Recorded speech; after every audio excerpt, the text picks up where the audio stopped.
Socialism is a favorite straw man of the right, used to disparage any candidate that mentions anything that resembles something like generosity, whether it's Barack Obama or Bernie Sanders.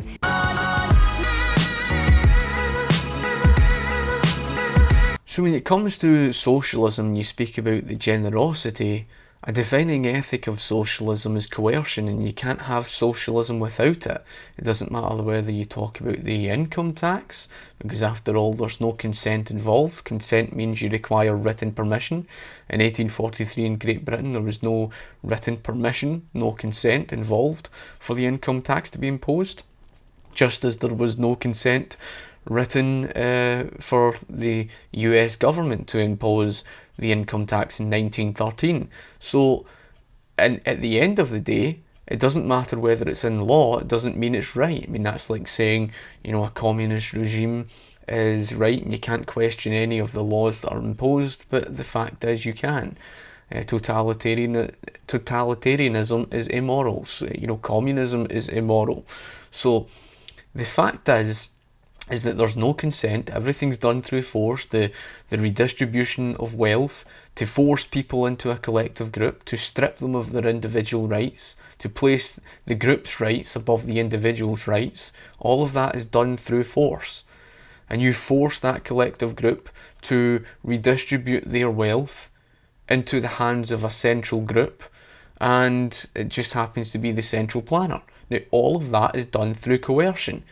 It wouldn't matter how you try to paint it and say, oh well, it's generous. But there's the issue, because it leads to the exact opposite.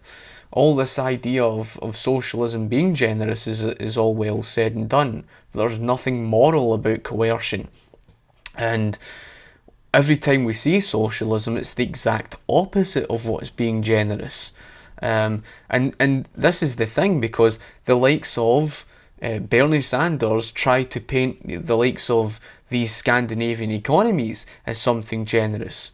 Well, the reality is, Denmark is sitting with an unemployment rate, a real unemployment rate, 3 times higher than its official figures. I don't call that generous. I call that a disaster. They even try to call these countries like Norway and Denmark and Sweden the happiest countries in the world. Well, if that's the case, then why have they got some of the highest suicide rates in the world? Why have they got such high unemployment rates? Why have they got a severe lack of productivity in their domestic economies? This idea that socialism is something simply wonderful, but what is ignored is that, look at Sweden. Between 1993 even to today, it started to roll back in all of its socialist policies. Okay, it's not exactly perfect today, it's still a mixed economy. However, it was rolling back on its socialist policies. So it couldn't have been anything successful. Even then, Denmark in 2001 was rolling back in all its socialist policies. So again, it wasn't something, simply wonderful with regards to those examples, and Bernie Sanders loves to turn to those countries as examples of how socialism works. Well, it didn't. We saw that in the 1960s, 70s and 80s in Sweden.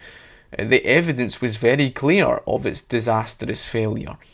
So, again, just the whole thing on being generous.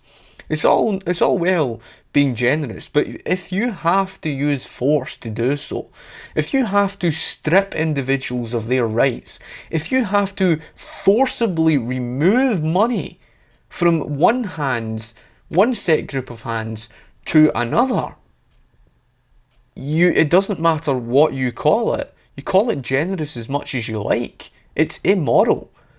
Being generous is helping folk, but doing so through voluntary action, not by coercion.